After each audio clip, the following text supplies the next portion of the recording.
So I'm Kate Whitfield. Perfect.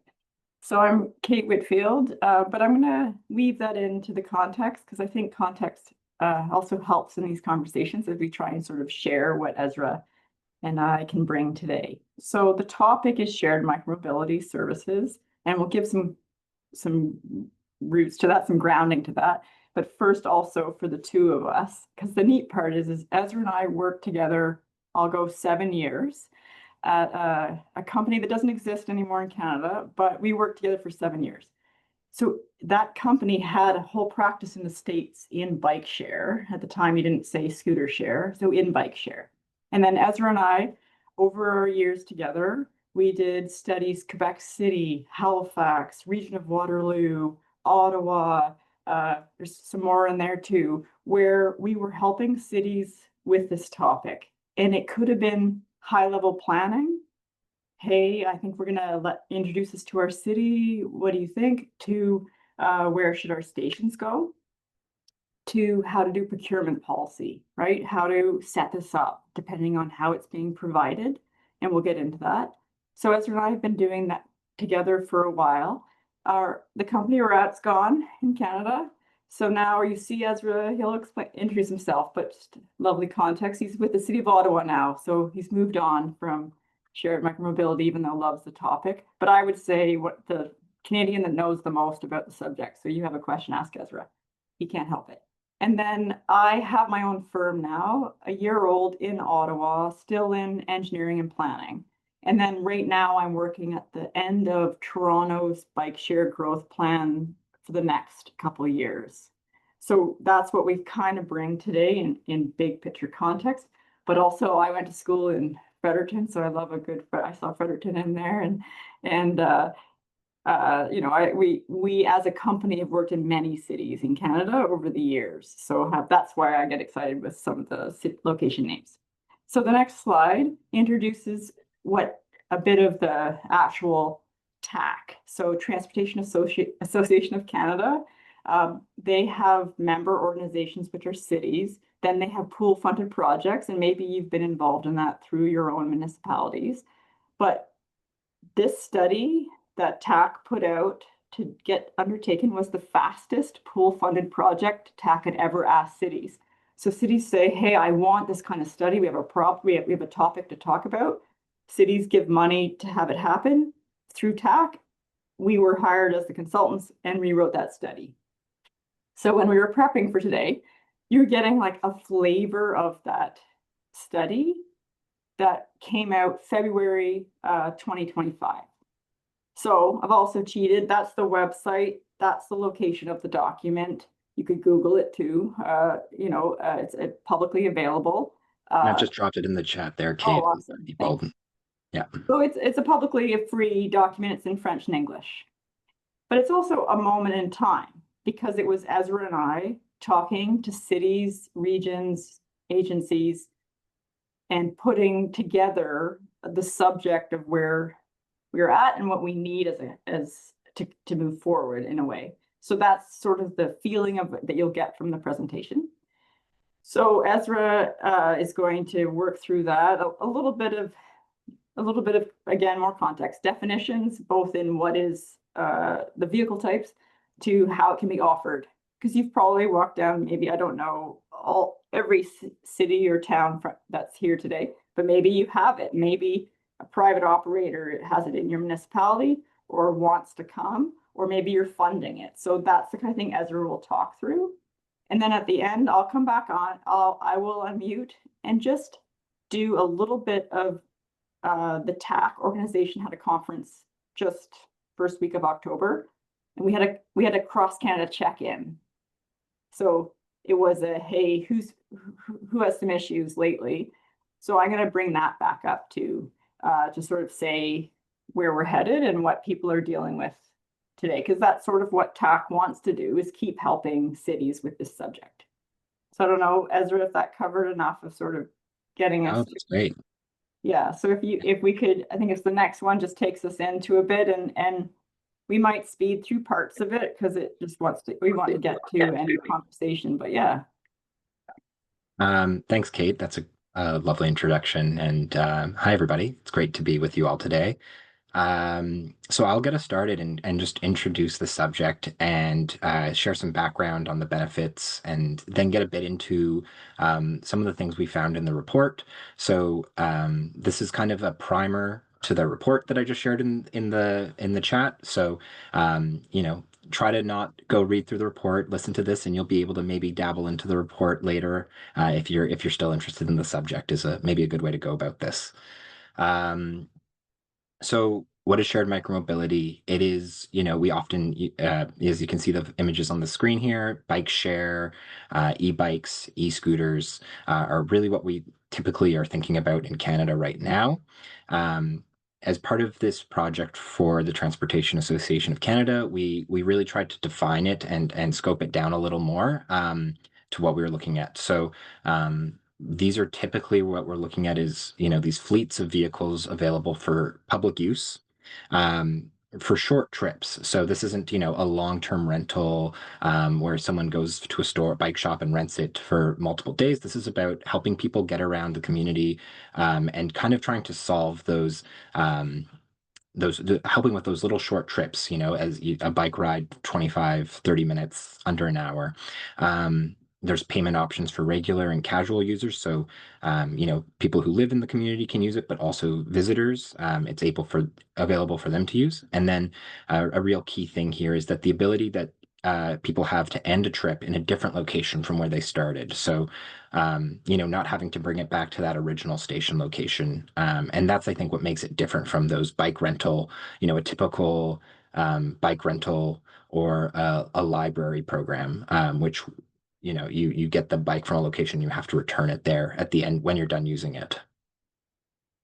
So just to help set the scene a bit more and understand the context for shared micromobility, I'm going to be referencing the North American Bike Share and Scooter Share Association's 2024 State of the Industry Report. It's a great report if you want to dive a bit more into the subject. But right there were 27 million shared micromobility trips taken in Canada in 2024. So you're just understanding the magnitude of how many people are using this. This is a real thing. People are using it to make a lot of trips in communities. You can see some breakdown here. A lot of those trips are on docked bike share programs. So mainly in some larger communities there, but still lots of trips. 3.4 million trips on e-scooters across the country as well in 2024. Um, so Also, just again, setting the stage here, this is from January 2024, so this is a little incomplete and out of date now. There's a few more systems. This map should extend to Halifax as well now, which has a program. But there are bike share or e-scooter share systems in over 40 communities across the country, really focused, you can see here through BC and through Alberta, as well as around the Greater Toronto area and in through Quebec as well. So help kind of understand what we're talking about in the opportunities with shared micromobility, thinking about the audience that we have here today. Why are we talking about this? Why is this important? I think it's really important to emphasize how shared micromobility changes the mobility and how people move around their communities. And so a really important concept to understand is that ability for a non-car option to get around your community. And enabling those multimodal trips. So it makes that first last kilometer to transit trip easier for someone who, maybe the transit station is a little too far away to walk, but they can take a bike or an e-scooter there and leave it at the station and continue on their trip. So really enabling those kinds of trips that we want to see. Where you get the best of both worlds, the fast trip to the transit station that allows a fast trip somewhere else, and reduces that car dependency. It also helps provide to connect between destinations that maybe aren't well connected by transit otherwise, and adds flexibility into how someone moves throughout their day, right? You don't have to bike on your own bike in the morning and then have to bike home in the evening, maybe if you're going to and from work. If it's a crummy day or you have something else you need to do, it allows you to kind of maybe get a ride with someone in the morning and then bike home in the afternoon. So not every trip is dependent to that mode that you or have been using throughout the day, as well as removing fears of bike theft because it is that shared fleet, and adds resiliency to the transportation network. It's been cool and really interesting to see when there's been issues with transit systems or emergencies in communities. Shared micromobility systems have trips have really risen and been able to support people in getting to where they need to go when there's other issues, and providing that redundancy for people to how people get around. Again, thinking about the audience today and just wanting to share a bit of, how this impacts from a climate perspective. In 2024, this is again from that NABSA report. Shared micromobility trips in North America offset approximately 46 million kilograms of CO2 emissions by replacing auto trips. So really the way we're thinking about it right now from that climate perspective is that people, shifting trips from driving a car to using shared micromobility. And you can see the stat there, 35% of shared micromobility trips have been found to replace a car trip. So that's a strong number there. And then you can also see these other numbers around how people are using it to also connect to transit, right? So it's about enabling these other mobility options, these other sustainable transportation options through our communities. So on the slide and the next slide, I'm just giving a bit more definitions, and so you can help to understand what we're talking about here. So the common micromobility vehicles, as I mentioned off the top, bikes, e-bikes, e-scooters, bikes fully human powered. E-bikes, they have that electric motor that can help support people pedaling, so really helpful in terms of getting people broader ages and abilities to be able to cycle distances or move greater distances or overcome some challenging topography. These are typically regulated up to 32 kilometers an hour, but they're typically lower speeds than that. And then e-scooters go by a few different names. Kick style e-scooters, I think, is a technical name in Ontario. These are, the people stand on them, and there's an electric motor that powers them. And as well, they're speed limited to around 24 kilometers, but that varies across the country as these are all regulated. E-bikes and e-scooters are both regulated, and bicycles are all regulated by the provinces. And so when we think about shared micromobility systems, a really important way in how they, relate to the community and how people interact or experience them is the vehicle parking model. And so the three models that really exist around the world today are a docked model. So you can see that on the left. In Montreal, the Bixi system is a great example, or in Toronto, Vancouver, Quebec City, all use this docked model where there's that fixed station point that people take and return bikes from. So those are located around the city. Um, they're also they can be capable of recharging e-bikes. um, Lock 2 program. So this is really the example here shown is from Hamilton, Ontario. So there's a bit of flexibility there where these can be locked at stations, but then also locked to other locations around. So they don't have that same requirement to lock at a docking station. There's a bit more flexibility there. And then finally, dockless on the right. Uh, is how a lot of the e-scooter programs and a lot of these private shared micromobility programs are operating, where people can, there's either they're not locked to anything. The vehicle locks itself and ends it when someone ends their trip, and they can be parked anywhere, and that parking can be regulated with technology or signage or other ways to indicate where the city would like people to park.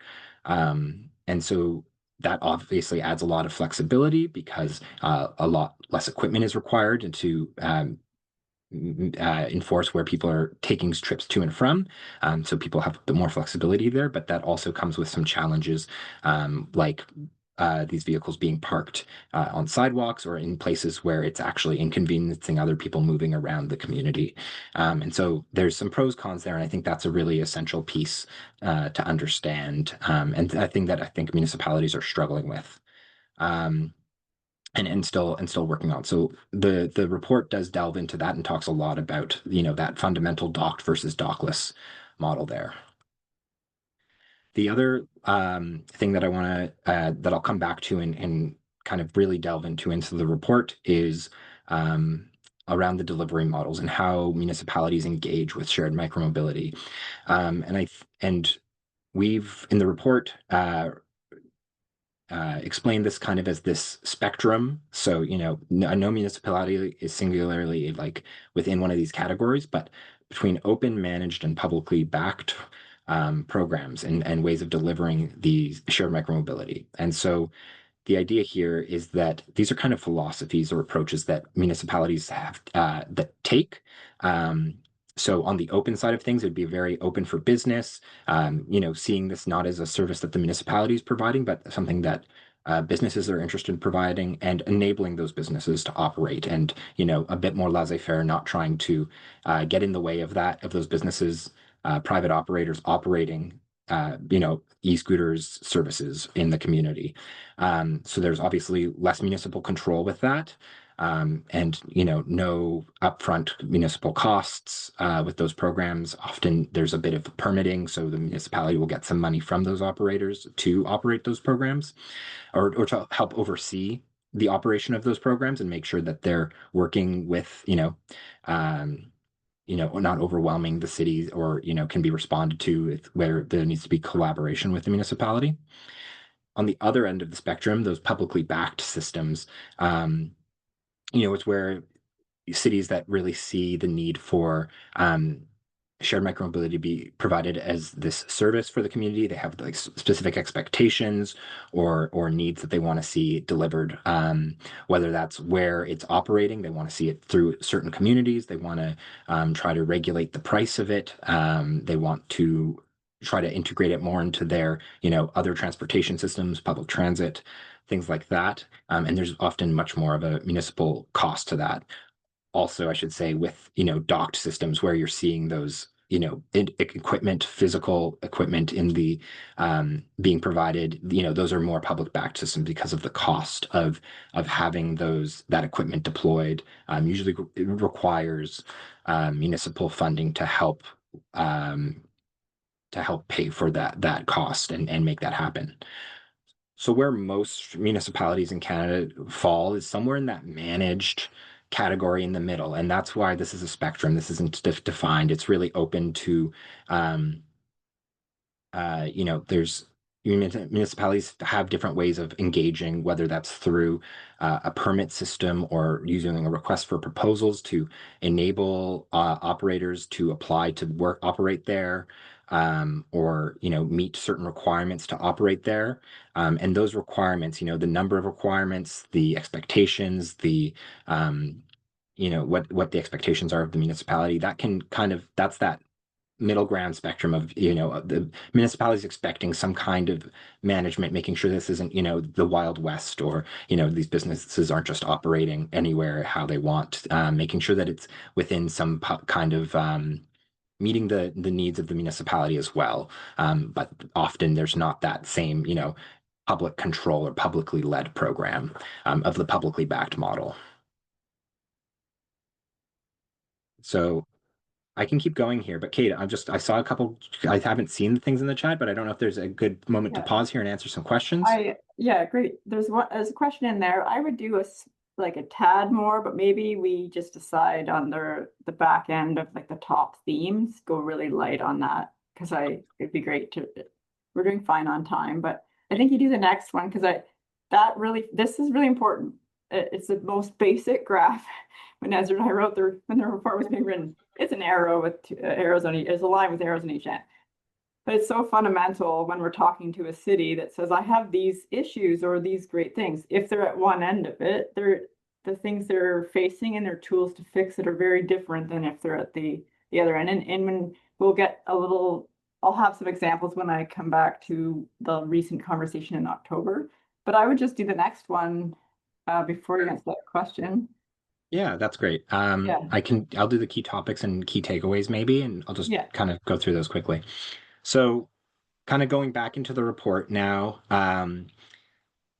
the meat of the report really goes into these key topics. These were worked on with the municipalities that were part of this project and funded this project, um, and what the kind of questions and conversations they wanted to happen.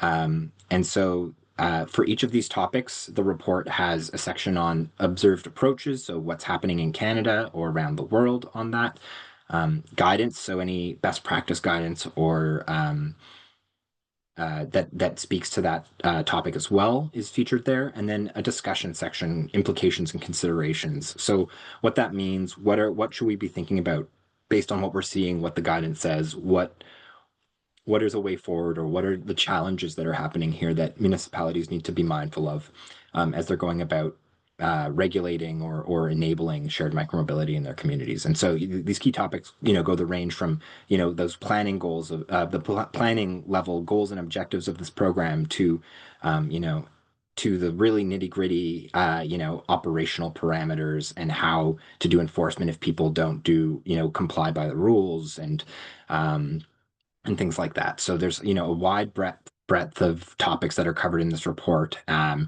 And I think that, really speaks to shared micromobility being this thing that, requires it's not just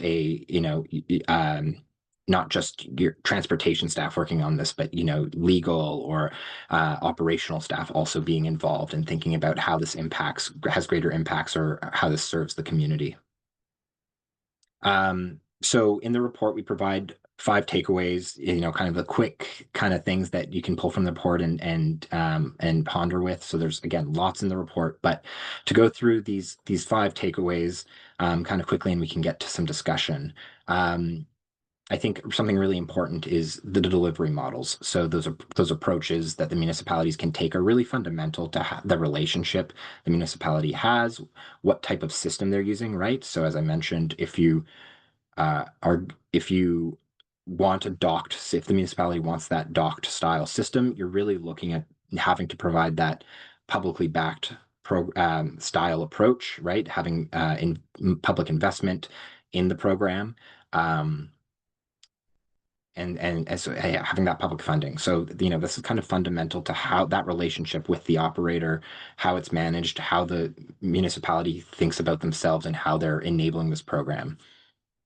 Maximizing benefits is the second takeaway here, and I think that's really important. I reflect in the report on the different goals and objectives that municipalities have with these programs.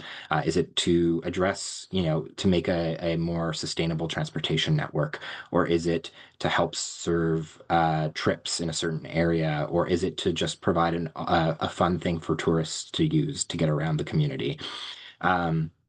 Or maybe there's not goals, right? Like these are kind of things to reflect on, and how to maximize benefits based on what the goals and objectives are, and having a conversation around that.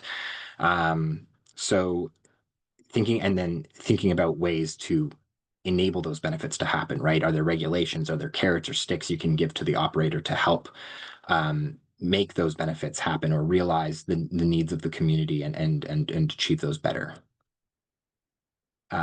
The third takeaway is around fitting into communities, and this really relates back to the idea of those different parking models. The docked versus dockless and hybrid lock two models. Because I think that is relates to how this is managed in the public realm, um, and how people use the program. And thinking about how regulations and policies can also influence how the system is used, where stations are located, where are they allowed to be, where is it allowed to be ridden, affects how people can use the system, and uh, how it is either ingrained in part of the community, or maybe it's something that's only allowed on the waterfront pathway in your community on a specific trail, right? That will affect how people are using it, and the benefits that it's providing.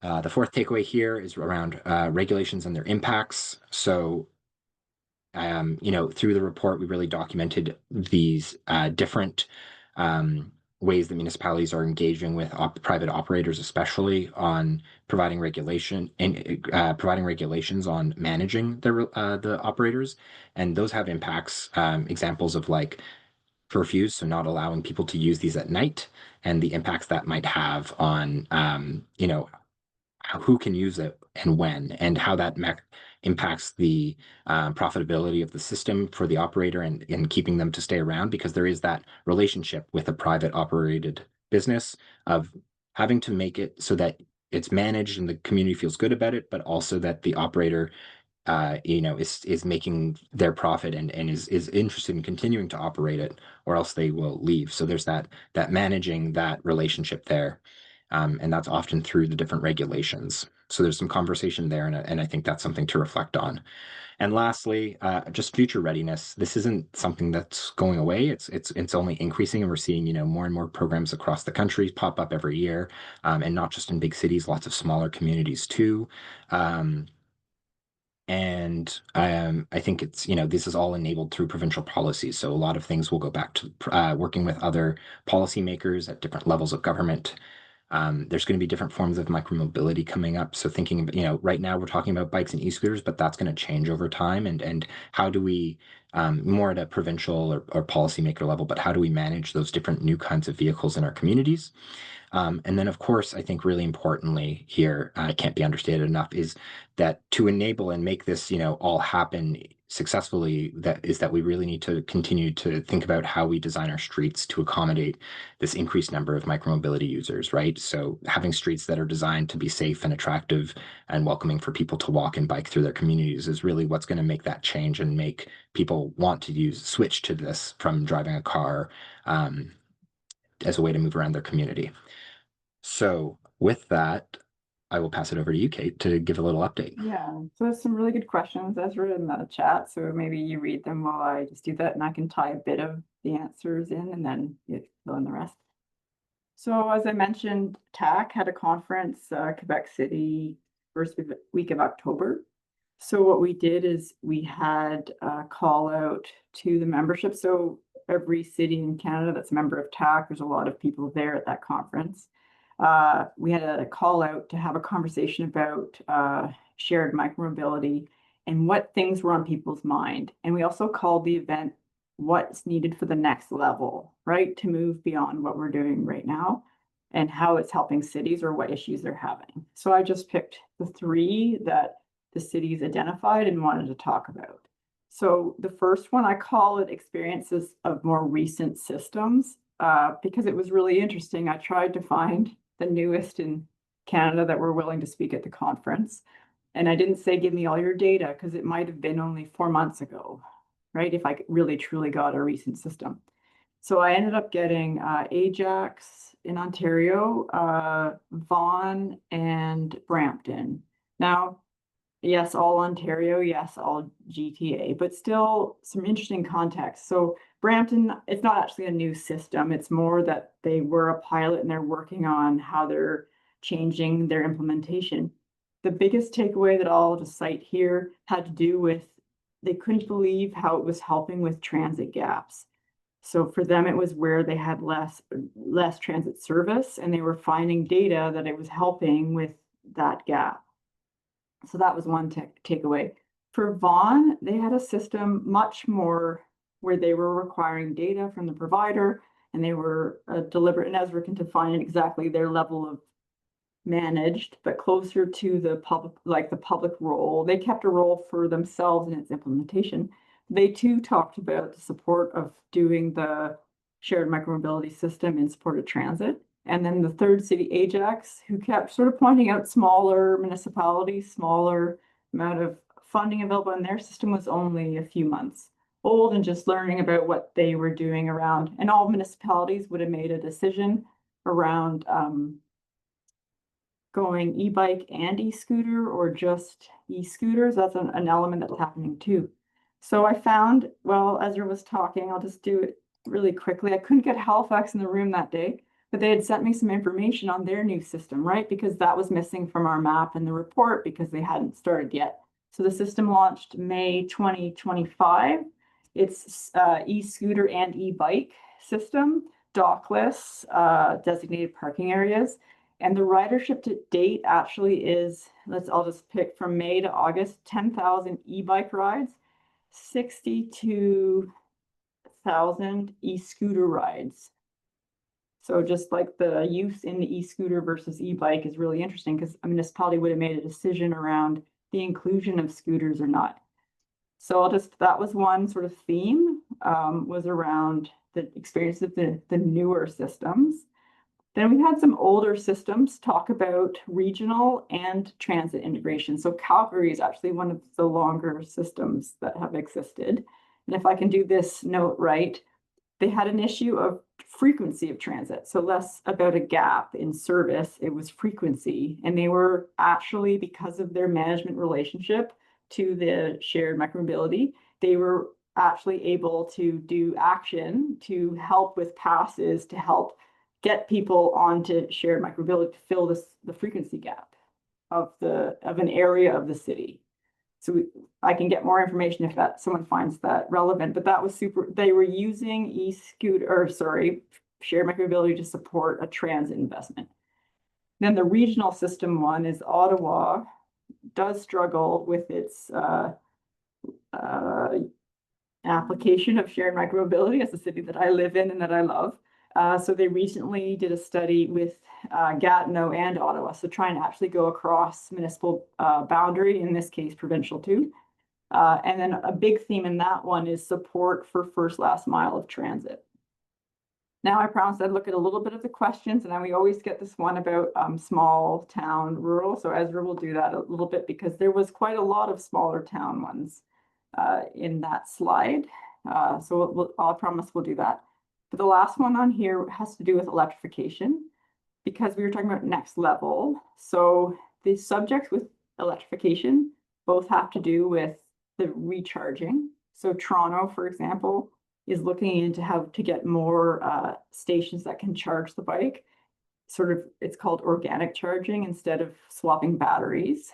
And then the other issue is around e-vehicle policies anywhere related to how that impacts these kind of systems. So I'm going to look over, Ezra, at the questions because I think I want to do the socioeconomic one and then I'll pass it back. Yeah. It sounds good. And I'm just going to stop sharing the screen so we can all look at each other during the questions, I think. Okay. So the Paul Walsh asked, any research done on the rate of use of micromobility by socioeconomic profiles? I'll let Ezra get into specific research, but I'd like just to highlight a few things in our presentation.